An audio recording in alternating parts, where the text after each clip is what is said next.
That's one small step for man. AI rebels, please. Giant leap for mankind.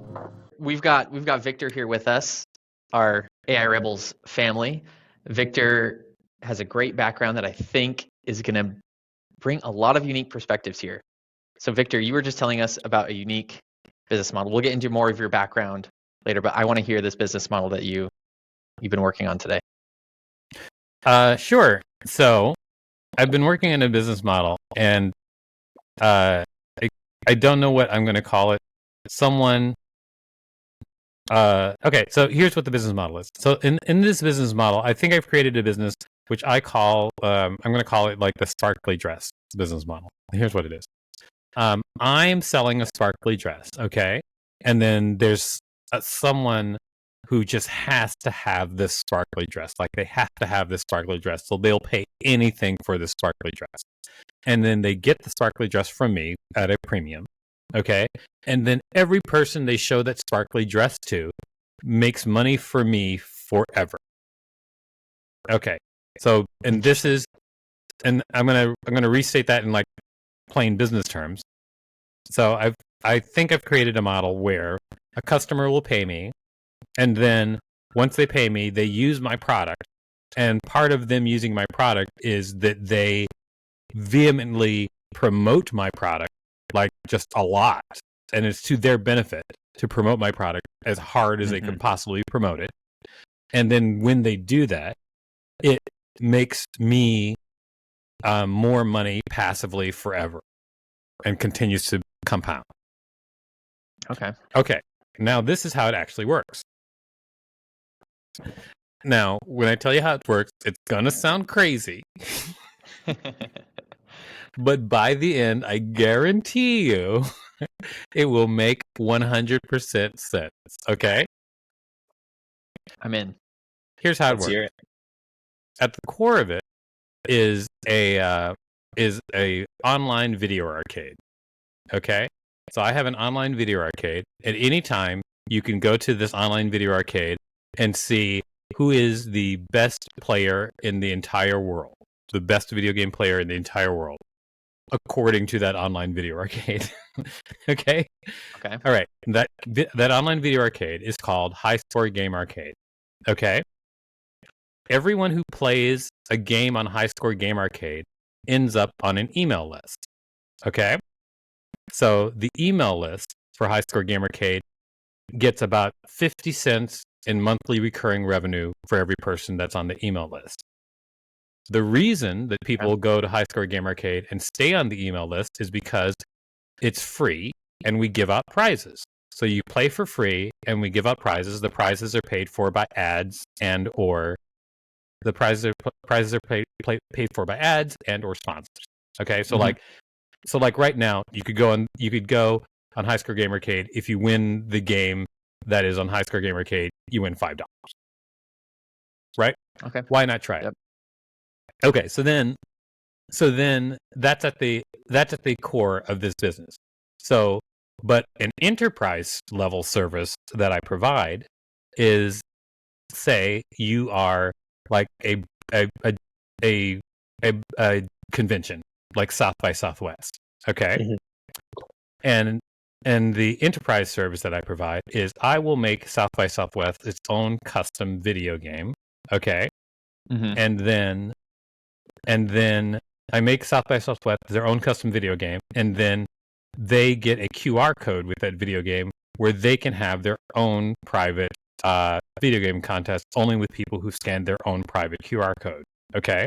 Oh, I see. Yeah. So South by Southwest can take that QR code and put it on every postcard and every poster and everything, and it changes how those work now, because now every postcard is a two-way conversation. Okay? Instead of a one-way conversation, every poster is a one. So a brick and mortar business that is also like a convention or something like that. Like this is like gold to them, because now they can have a custom made game for themselves, and then they can use that to rapidly grow and collect email addresses because it's very easy to pitch to people on a large scale if you already have a marketing budget. Hey, try this game. You could win a prize. You want a free ticket to South by Southwest? Just give this stupid game a try where you can shoot a laser, you know? and then they sign up. And then but every person that signs up, because they're using the games in my arcade, end up on my email list that I get 50 cents MRR for. So people like South by Southwest, they really want this because they can grow beyond how they normally grow. They can market their thing in a different and new way. And not only that, like, you know, like at our introductory prices, they can actually make that money back by running like those emails are worth money to them. So like they can make their money back easily because their organization is big enough to, you know, have a footprint where they can just make their money back. Like, no question. Mm-hmm. That's what I've been working on. Wow. Love it. Yeah. Wait, so you already have the online arcade? Yes. So that's set up. So I've had the online arcade, and I've been building games and doing online video game contests for 2 years so far. And so I've been learning and getting better at it, and, you know, executing. And how are you building these games? I used game engines. Okay. Has that been changing recently with Claude, with AI, things like that? Oh, definitely. One of the games I did, so this most recent game that I did it for this brand called Sazerac, and it was like, this is actually really funny because like this is like a $1 billion liquor company, and they paid me a good amount, low six figures, to make a video game and do a contest. And then I made a video game, which you can see on the site right now, called Fruits and Dragons. I think it's the featured game today. And then that game that I made, like, you know, I was able to rapidly create something that looked very high quality because I used AI in my creative process. Yeah. Interesting. So the game engines that you use, are you using mostly like a Unity, or is it more like a phaser, like an HTML, the ones that are on the site right now are all Construct 3, which is an HTML5 game engine, but like we can use any sort of game engine. It was just like Construct 3, like you can build really fast, and it's actually really powerful. So. Yeah, I was surprised. Wow. I haven't played with Construct 3, but I've played around with Phaser a lot, and I'm always surprised at how far you can take games with just simple HTML5 frameworks. Oh my God! Can I tell you something that's really crazy? So I used Construct 3. To demonstrate a process for my patent to tech, like my. I have a pending patent right now. For assistive technology, called a narrative engine, which helps people with disabilities play video games.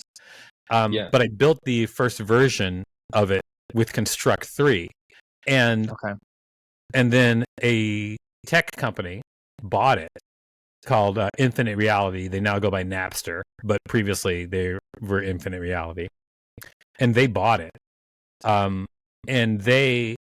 And when they were like, okay, hand over the code, I was like, here's the Construct 3 file. And then I was like, I think this is going to blow the whole deal. But they bought it, though. They bought it. That's amazing. You're like, and can you sign first? I was sign like, right here, and then they were like, no sell till we see the code, no sell. And I was like, oh, okay. And I was like, here's the code. Did they say anything? They came back. Yeah, they came back and they were like, this is brilliant. And I was like, really? You're like, thanks. But then also it was this. I used the same thing, and I got a grant from the National Science Foundation for the same work. So like, multiple people were like, "This is great," and it was made. I made it originally in Construct 3. So Wow. but I was afraid. I was afraid. I was afraid to hand it over. That's incredible. Goes Sounds to like show you're a that- busy guy.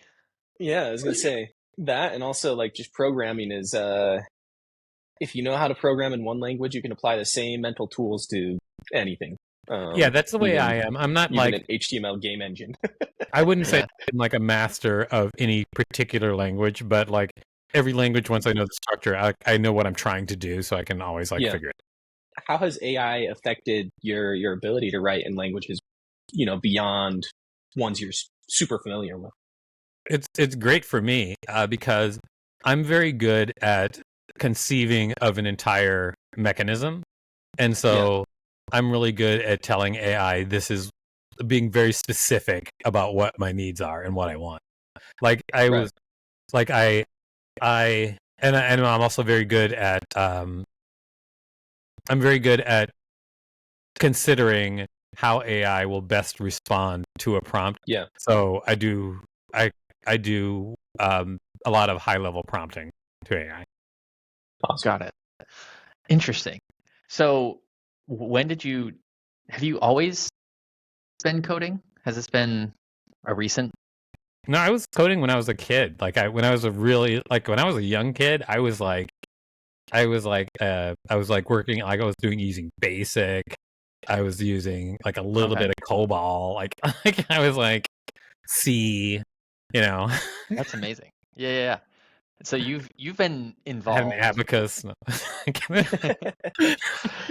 Yeah, you've got the roots. You've got deep roots. And so then I'm trying to figure out your path here, Victor, because when I look at everything you've done, what's the connecting line here with writing, comedy? I know you've done work with Marvel, like all these big names. Like how is this all connected? Can you help me figure this out? Yeah, I think it all started when I became the dopest rapper who ever picked up a mic as King yeah, that makes sense. Supernuts, which is my name, King Supernuts. Check me out at kingsupernuts.com, everybody. Anyway, so I think because I'm the dopest rapper who ever picked up the mic, I had to pick up all these skills from all over the place.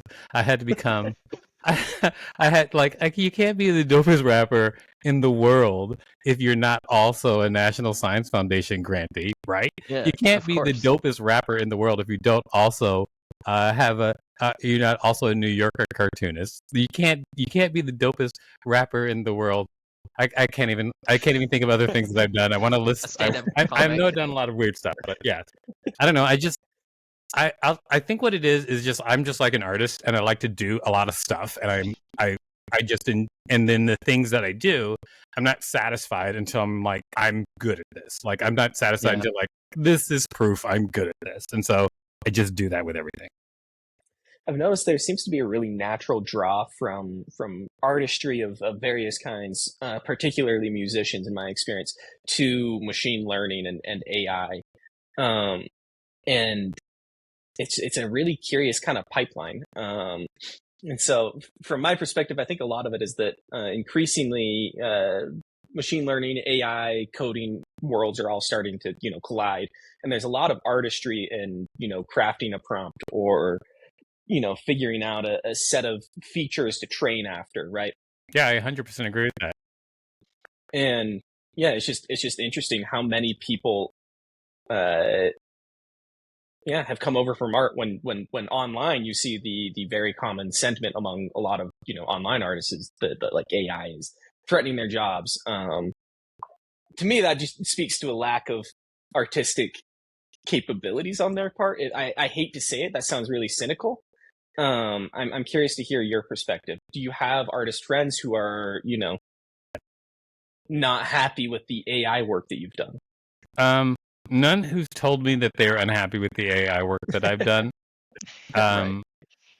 I do have friends who've told me that they just do not like AI at all. And in fact, I have one of my very good friends named Karen who's just like, AI is the devil. And I'm like, it is not the devil. And then I've been softening her up by sending her just like really funny videos that were done with AI that I could find. You're like, would the devil make this? Come on. Would the devil make Right. Donald Trump dance like this? Come on. Devil's a then, pretty funny guy. You never know. Yeah. and she's like, I think she's like got to be like one of the most creative, funniest people that I know in the world. Like she's like Yeah. one Yeah. of those people where I'm just like, she's an amazing artist, and she can't help herself. But like, yeah, and people who are against AI, I totally get where it comes from. I don't agree with that. Yeah. I mean, I think that you know, people just need to be educated. And Yeah. yeah, we're in Star Wars world. It's crazy. I get it, but Right. Yeah. I'm like, I know. Computers weren't ever really supposed to be able to talk like that. That was theory. I get it. Right.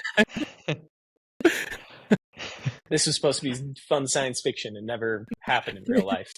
Yeah. Right. Did you see? There was recently they showed this robot who did a backflip and kicked a watermelon in half. Oh yeah. Yes. And I was like, oh, this is the one. That's the one that's gonna kill us. Yeah, like we're there. The We did watermelon. it. That's it. That's my head. Yeah. 100%. I know.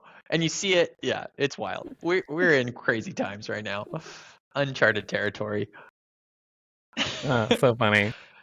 That's Okay, so this is the funniest thing I saw today, which is so one of the things I do is I also have like a daily newsletter that I do with AI, called Summary of the Internet, which is just like I run deep research on whatever everyone is talking about on the internet and have it ranked, and then I have an email, a newsletter that I just publish. wow.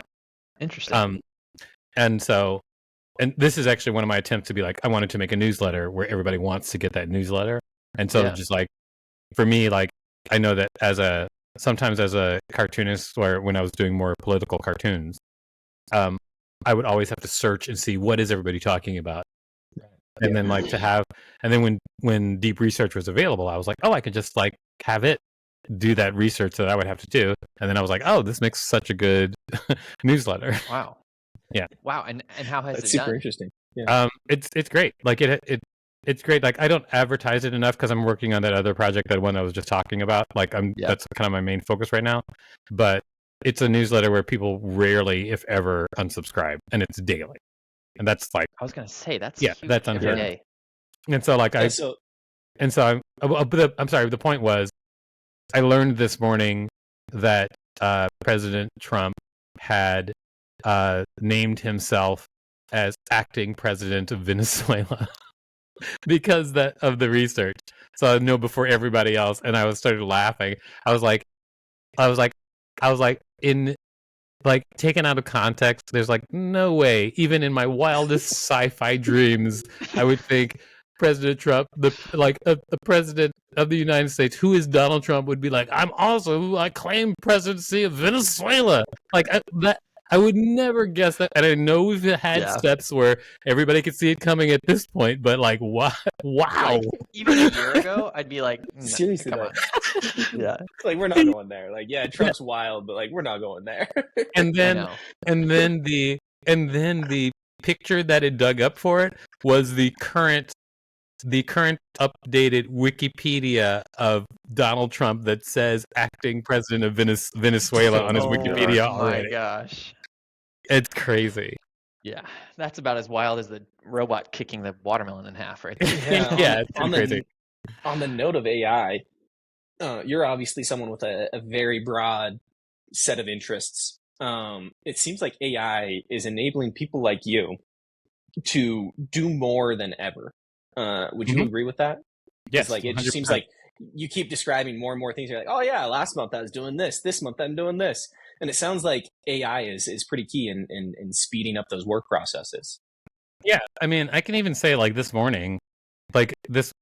Two things. One is that I think that I've said this before on other podcasts, but it's 100% true, which is a lot of people look at AI as a thing where they're like, oh my god, I can do less work, but but I look at AI as like, oh, I get more value out of my work. I can, I have better results. I can get bigger and better results. So like the amount of work I'm doing stays the same, but my results are supercharged.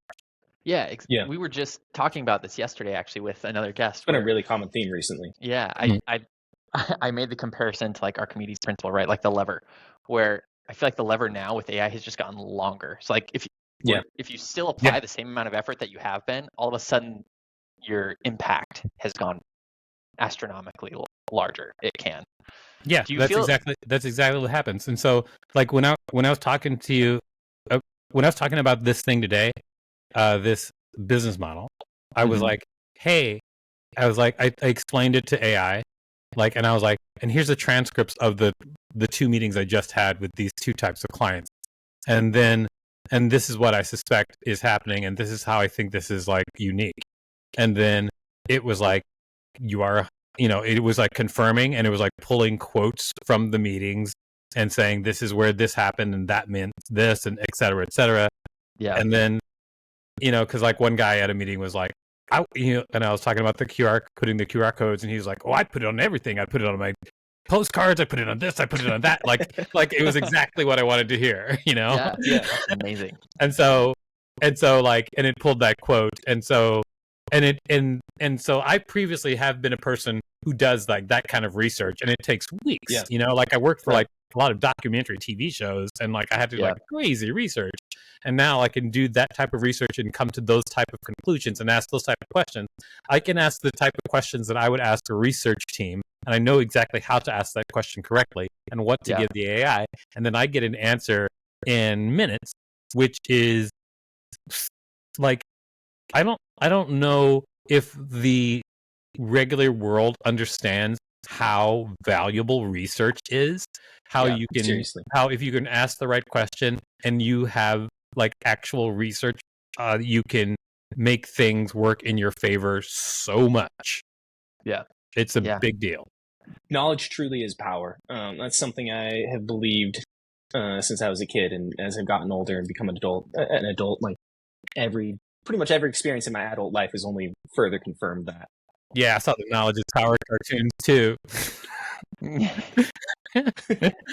Yeah, knowledge is power. It's like exactly. It's super nice to be able to I get coding in Cursor on one window, and then I have Claude Code and running in another, like doing research for a Substack post that I'm writing, like things like that. Like it's pretty cool to have extra. You guys, we should all become supervillains. What do you think? Do you want to become? I'm in. We already discussed like cooking the mutant Ninja Turtles, so exactly. We're not that far off. I think we could really, really throw the world for a loop if we put our minds to it.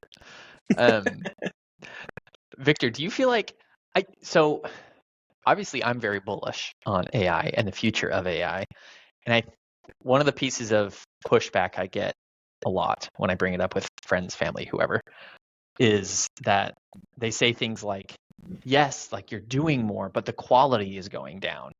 Do you feel like you've seen that in your work, that like, yes, you're able to do more, but it maybe not as high of quality when you're involving AI? Or no, not at all. Is it the same or is it better? It is better. Look, I could share my screen and show you what I mean right now. Can I? Yeah, please. Yeah, go for it. Yeah. All right.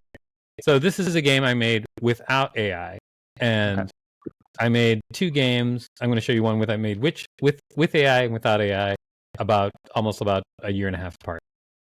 Okay, so maybe 2 years apart. So this is without AI, and this is one where I had to do all of the pixel art myself. The background is a stock photo, which I just kind of like took a piece of and blew up. It's based on Space Invaders, and so this is about 2 weeks of work total. Mm-hmm. And this is a really cool game. I absolutely love it, and I also love this style of retro game. But this is what I was able to make without AI. Okay. So this, and let me show you with AI.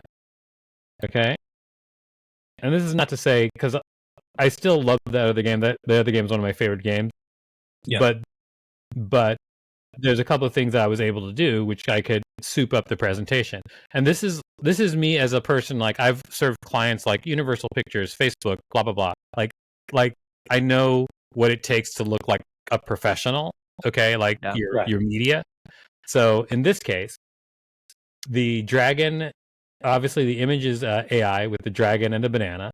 I created the fruits and dragons text logo with AI, and then use a different program to remove the background, and then put it on top in Photoshop. The book is an element created with AI.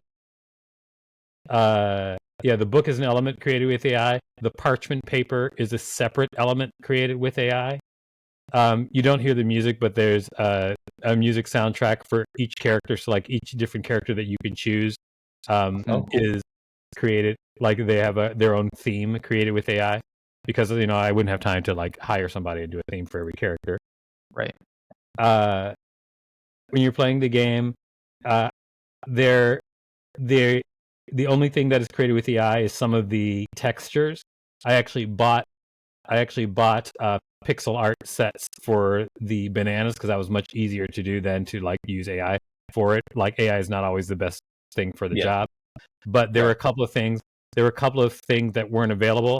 I couldn't find a firecracker image, so I used AI to make these firecracker images and then reduced the size. And I used the other pixel art to say like in this style, please, because like I wanted to match the thing. So I use AI for that. And the different backgrounds that the characters walk by are AI background. Okay. Where the rest is like a person made this character. Awesome. But then, like, both are great games, but this one is like way more robust looking. Yeah, for sure. And basically the same amount of time. Oh, the bush was also made with AI. The bush is what sells it for me personally. That's amazing. So same amount of time, more robust. I think that's a perfect example of what we're talking about here. It's an accelerant. AI it is. Lets you do so much more. It is great. And this is like a thing where like, my budgets for each of them were the same time wise. And so like, and also, and so what that means is just like, I had to get it done in those couple of weeks and I can get a lot more done. Yeah. I'm curious. I kind of want to go back to something that you've mentioned several times, which I think it's always been the case, like with Google, with search engines, asking the right question is incredibly important. But you've brought it up several times where you've said that that's something that you are good at, which allows you to kind of, it's a big unlock for AI, especially LLMs, knowing how to ask the right question. So I'm curious, what do you do that makes a big difference? Or another way to ask that is like what do people do wrong? Like why is it so hard for people to ask the right question when working with an LLM? I think there's a lot of things that contribute to working with an LLM great. I don't know what people are doing wrong because I think that it doesn't occur to me like to work with it the way that I've heard some people work with it. Yeah. So I don't know what people are doing wrong, but I can say like what I think are positives. Mm-hmm. I think that it is a positive that I've had previous experience as a programmer, because LLMs are not human, and definitely to some extent, if you talk to them like a computer, they respond positively to that. When I very first started using the older versions of ChatGPT, where like it was like GPT-2 or whatever, it was very, very responsive when it worked very well when you programmed it like Visual Basic. And it would do a lot. Like I was getting it to do a lot more than other people who were trying to do regular prompting. Got it. And then number two, I think that being an artist is very helpful, because the LLMs are especially a writer, and the LLMs are programmed to respond how a person might respond to writing. And if you write in a very specific way, you use sharp emotional words, you make a point by saying it in a succinct fashion, people respond to that, they get it, so will AI. Okay. Um, and I think that uh, one of the biggest things is like the combination of those two things can make you a very good prompter. But on top of that, if you are just like an excellent problem solver, I talk about like the time that I worked as a producer on TV shows, because when you're a producer on TV shows, you just have to like solve terrible problems, and then once that problem is solved, you solve the next terrible problem, and you just do it over and over again. And so like that helps. Okay. Okay. Yeah. Yeah, I like that. Wow, a producer of TV shows. I feel like I keep learning things about you, Victor, that just make me even more curious. Maybe you should write a book. Have you ever thought about writing a book about your life? Yes, I haven't written one yet, but I thought about writing stuff. Yes. You could just call it World's Best Rapper. Yeah, I probably will. The story of the world's The best story of rapper. the world's greatest rapper. I'm curious. I love stand-up comedy. I listen to all kinds of stand-up comics. What kind of waves have you seen AI making in that specific realm? I haven't seen anybody making big waves with AI in comedy yet, but also I have not been focused on it because I've been like kind of doing my own thing. Like I have very specific goals that I'm trying to do because I'm trying to like, create enough revenue so that I can fund all my crazy art projects. And so I've been like focusing on that. And so I do know that like I don't know a lot of like people working with AI who are really good at AI but are also excellent comedians. Yeah, right. Do you think AI would would AI improve a stand-up routine, or is stand-up one of the art forms that maybe AI would struggle with? I'm trying to think if it would. Oh no, AI is great for stand up. Like I can this is how I use AI for writing just in general. Mhm. This is what AI is great for. AI is great to help you get to the point like much faster. You can take like a half-assed idea and you can say, "Hey AI, here's my half-assed idea for like a bit, a joke, blah blah blah." And then AI will be like, "Hey, here's a written version of that bit." And it'll probably not be great. Yeah. But once it's written, then you can be like, "Oh, what would make this funnier is this," and then you're done. And it's fast. Like your writing process is fast because that section that it handles is like you struggling with the blank page trying to like get your basic idea into a thing, but then it's like, no, here's this version for you to look at right now and you can edit from there. And Totally. that it's great for stand up for that. Like where I can just like have my basic idea and then I can get to something that really works much faster. Mm-hmm. Yeah, I love that. I use it all the time. In every context, it's good for that. I often for business, I'll need to communicate an idea and I just put bullet points. I'm like, hey, I don't have time to think through how to structure this. Here's what I need to communicate. Can you draft an email? And it's fantastic. It's so good at it. And it's gotten better with all the new models. Yeah, I used to use it to write angry emails. So I would write an email. I would write an email like with what I really wanted to say. I would like write this asshole, blah blah blah. Did this and blah blah blah, and then AI would write the cordial version of that for me, and it was so therapeutic. I loved it. Well, because I would just write like the meanest thing, like all the stuff that I want to say and all the reasons why I was pissed off. I would just say it to AI, and can you write a real version of this? And it would be like, I was very disappointed with blah blah blah. It's like the inverse of the anger translator bit that Key and Peele do. Oh yeah, exactly. Funny. Yeah, 100%. There's like a lot of fun stuff that I do with AI that like once I show people, they do it all the time. Here's one of my favorite things with AI. Okay, hold on a second. Once I do this, you guys are gonna love it. And once you know what's happening, you're gonna be like, I'm happy he's doing this. This is great. Okay, look at the camera. Oops. I'm gonna add it to the photos. And here it is. And done. Rate these Zoom setups categorically on a scale of 1 to 10. And then at the end, get a final number and judgment. I'm going to get roasted. So you could just take anything and be like, rate these frowny faces. Like, who's making the best frowny face?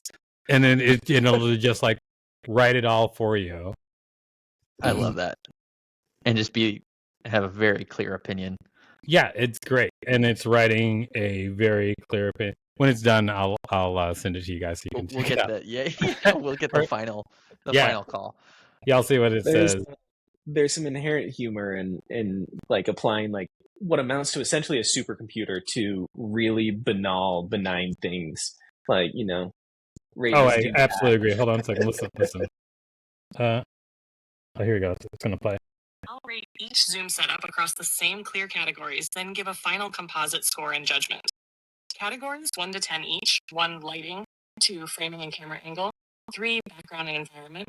4, image quality, camera, focus, exposure. 5, on-screen presence, clarity, professionalism, readability. Wow. Detailed. Hilarious. Yeah. Yeah. I'm not going to go through the whole thing, but like, it's funny. It's like when you, whatever you do, it's funny, like all of them, like, because it just chooses like whatever it is and whatever you told it is the category. It's amazing. Right. Do you think there's a way that you could tell a joke on stage with AI as like a participant of the joke?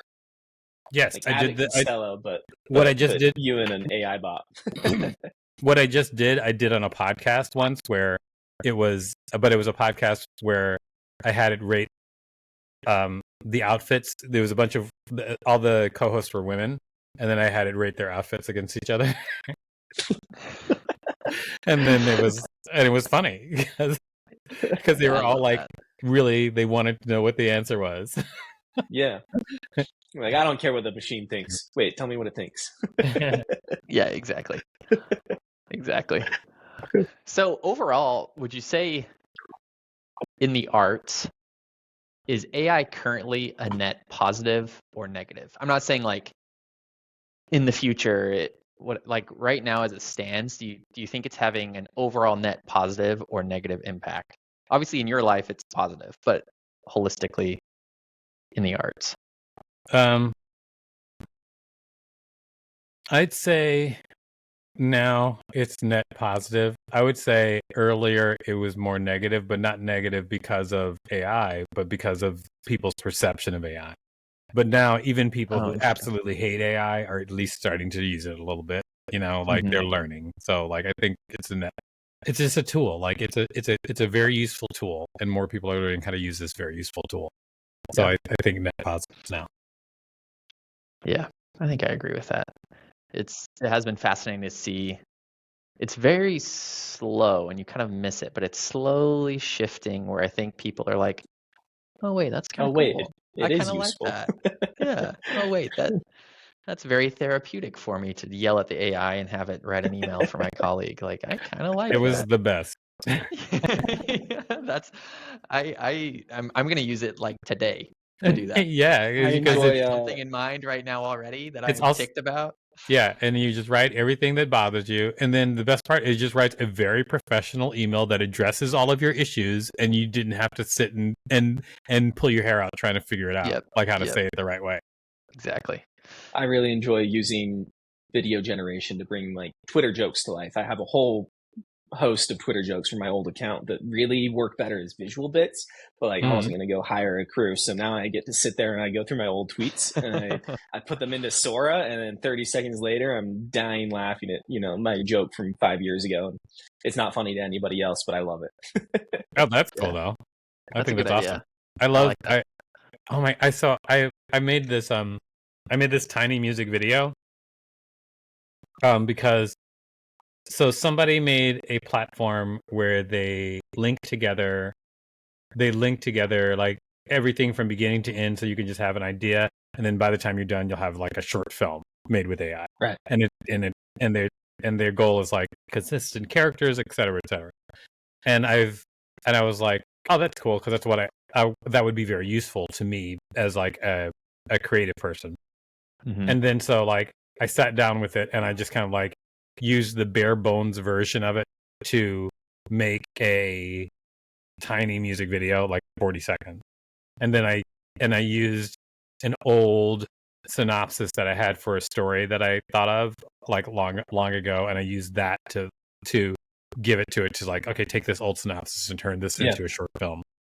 And then I took all of the videos that it created and then I re-edited them in Adobe Premiere, and I was really impressed. For like 2 hours of work, it was pretty amazing. It was like because the thing I think that is most useful is like impact. For like as an artist, I'm always going for emotional impact. I'm always going to like make people, feel or just get it. And then if you can make music and video, and then you can make imagery and make a piece of work that can have an emotional impact, and it can be to a level where it communicates your idea very well, and AI can help you do that. I'm just like all over it. I love it. Yeah, it really is freeing. That's one of the biggest things for me is it's just made so many fields, so many areas of my life more accessible. Things that I've wanted to do forever that it's just hard. I didn't have the time to go figure out how to do it. Now it's been this unlock for my creativity side, which This really, I podcast. think for me has been the biggest thing. Yeah, like this podcast. Like we couldn't it's do my it creative without side. our many AI tools that we use to edit and generate transcripts, etc. Yep. I mean, Riverside itself has a ton of these features built in, and we chose Riverside for those features. It's pretty incredible how much time you can get back in your day from I'm actually using the script for the same sort of thing. Yeah. Oh, nice. Yeah. That's great. Yeah, there are many tools. I know you've had a pretty big presence, Victor, in the neurodivergence AI realm. You've really you've built, I think, several tools. I'm trying to remember the name of the one I was looking at. Writing coach? Right? Is that? Yeah. Oh, the writing coach. Yes, I know exactly what you're talking about. Those tools, I'm curious what the goal was there, how they work, and also any observations you have about just the intersection of AI and neurodivergence. Well, I myself am neurodivergent and ADHD, which if you probably haven't guessed by now. Just thinking about the conversation, I was like, oh. It's a good thing. Anyway, as you might have guessed. And so when I created a tool, I created a writing tool, like a writing assistant tool to help writers. And I created a tool that I could work with. Because my biggest problem being a writer is the blank page, like we were talking about. And and then so I created this thing called Magic Bookifier, which is specifically for nonfiction writing, and it has a bunch of different features inside of it. And one of the features is called the writing coach. And what the writing coach does is you sit down with the writing coach and you say, I want to write a book about this, and then it interviews you, and then by the time it's done interviewing you and you answer the questions back and forth, you have a first draft of your book. So it writes with you, not for you. Like it just like interesting. I mean, just imagine if you had a very intelligent person where you could say, I want to write a book about this. And we're like, oh, tell me about your connection to the material. Where were you born? Blah, blah. And you just answer questions. And then by the time you're done, you got a draft. Like that's what it does. And it's super useful, especially to me. And then so a lot of my customers are neurodivergent. So I found that out through some customer interviews that I was doing. And then that led me to partnering with Rising Tide Educators and Grantify, actually, which is a company that helps you write grants. They actually helped me with my first grant for the National Science Foundation, because I never submitted for a grant before. I had no idea. And I mean, I mean, I got the grant the first time out of the box, so It it must have worked. worked. So yeah, it's kind of amazing. But anyway, so I'm working with them on this Bright Right too, and then I'm also working with Rising Tide Educators, which is an organization, a nonprofit that focuses specifically on helping people who are neurodivergent with higher education. And so they reviewed the writing coach, and they were like, yes, that they wanted to work with me to help build an educational version. Interesting. Do you think you could juggle all these mouthful. things without AI? Because you've described so many different things. You've got so many balls in the air, so to speak. Has always how you've lived your life? This is always how I live my life, but AI has allowed me to move forward in such a way where I can like actually grow my team, because now like I have more than one person who works with me. Oh, interesting. Yeah. Got it. Wow. That's exciting. So what's next? Like in the next 6 months, what are you hoping to accomplish? By the end of by the end of February, I want to have more than 200,000 people on the email list for High Score Wow. Gamercade. What are you at now? 2,800. 2,800. That's big. So, yeah, but it's totally doable. It's not that hard actually. I mean, it seems like a large number, but it's not, and it's not that hard. But I want to have 200,000 people on the email list. Once I have 200,000 people on that email list, then that means that I'll be having about $100,000 in recurring monthly revenue, which will be enough to fund more of my career as the greatest rapper of all time. Right.